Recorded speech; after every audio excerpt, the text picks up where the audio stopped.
Para rawuh ingkang kinurmatan, kula nyuwun saged supados sami ngempet napas lan ngastokake pawarah. Ing wiwitaning pembuka iki kula aturake sembah nuwun lan sujud pangebekti dumateng Gusti kang akarya jagat.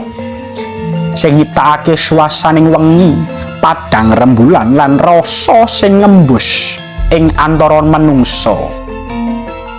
Kula ugi ngatur sembah pangebekti marang para leluhur tanah Jawi lan tanah Madura, para empu sepuh sing wis ngolah geni, banyu, angin lan lemah ing pawon tempo nganti kedadean pusaka kang linuwih.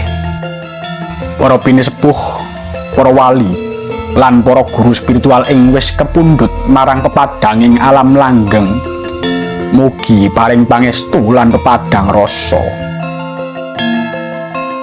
Kula minangka dalan namung dados pralambang.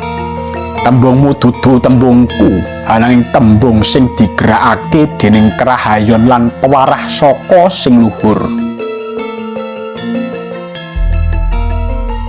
Muga-muga apa sing kepacak iki ora mung swara, ananging dadi swaraning suksma.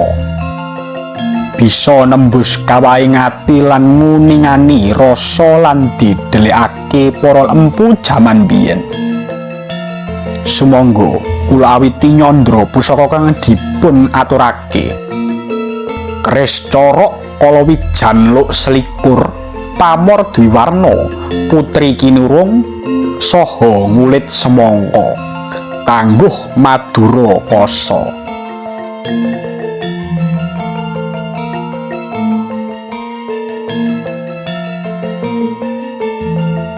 Keris corok iku kalebu pusaka gaya pesisir.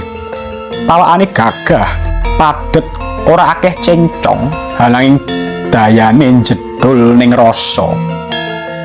Corok lumrahe dadi pralambang teges, wani lan ora gampang dipun oyak-oyak. Wong sing ngasta bakal ngrasakake ati kang ajeg lan ora gampang keder nalika ana masalah gedhe.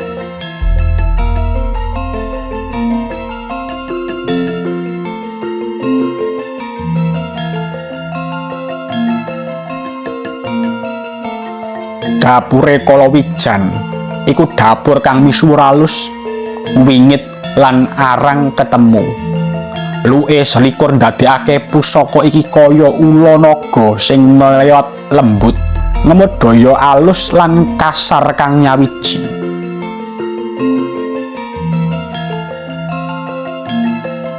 Maknane dapur Kalawijan ya iku wiji ateges bibit utawa asal muasal.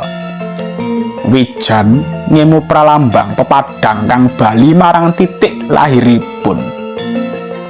Tegesipun keris iki nggambarake sumber daya batin, pengembalin energi menyang pusat kesadaran sejati.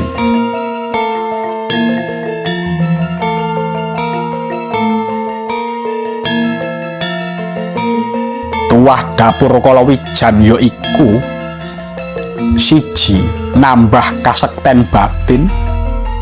2. Nambah kentel kepekaan rasa. 3. Marangi wisdom kanggo nyawang persoalan jero. 4. Cocok kanggo pinisepuh, pemimpin, tokoh masyarakat lan wong sing ngudi kasekten alus.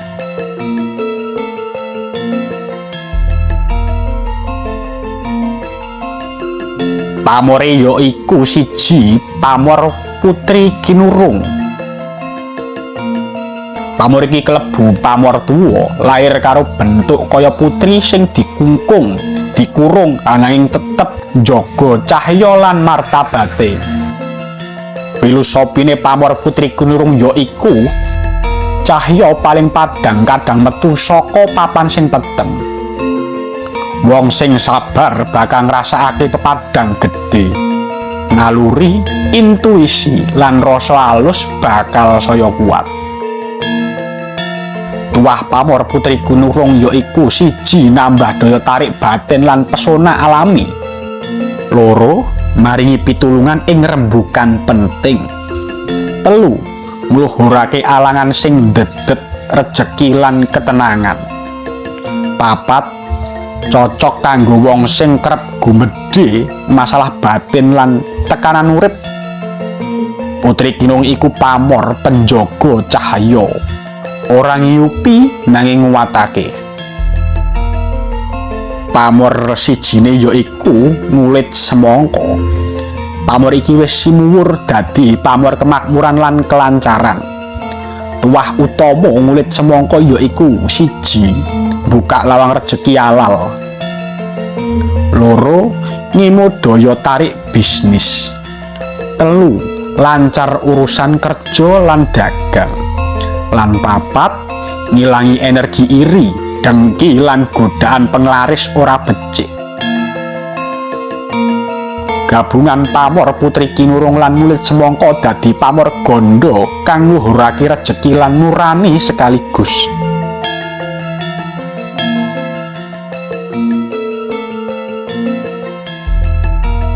Gabungan dapur, pamor lan tangguh ndadekake pusaka iki maringi 1 wibawa agung cocok kanggo pemimpin lan tokoh masyarakat.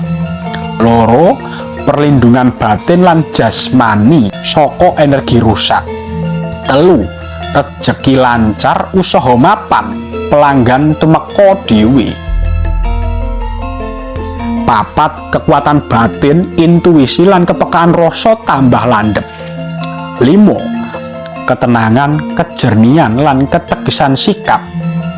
Lan 6 pengayom gaib, utamane nalika ana bebaya gaib utawa niat ala wong liya. Iki pusaka ora mung dijukuk amarga wujude, nanging amarga roh lan rasa sing digendhonge. Para rawuh, mekaten babaring pusaka keris corok dapur kalawijan luk selikur pamor duwi warna tangguh madura kasa. Pusaka iki ora mung wesi ditempa, nanging titah sing gawe pesen, ngluhurake rasa lan jaga sapa sing ngayomi. Ki sing asta tansah pinaringan rahayu, rejeki jembar, rukun ing griya lan kukuh ing batin. Yen ana ukara kula sing kirang trep, kula nyuwun ngapura. Nanging yen wonten pepadang tumiba ing ati panjenengan sedaya, iku anugrah saka Gusti lan pangestu para leluhur. Mugi rahayu lan berkah nglindungi panjenengan sedaya.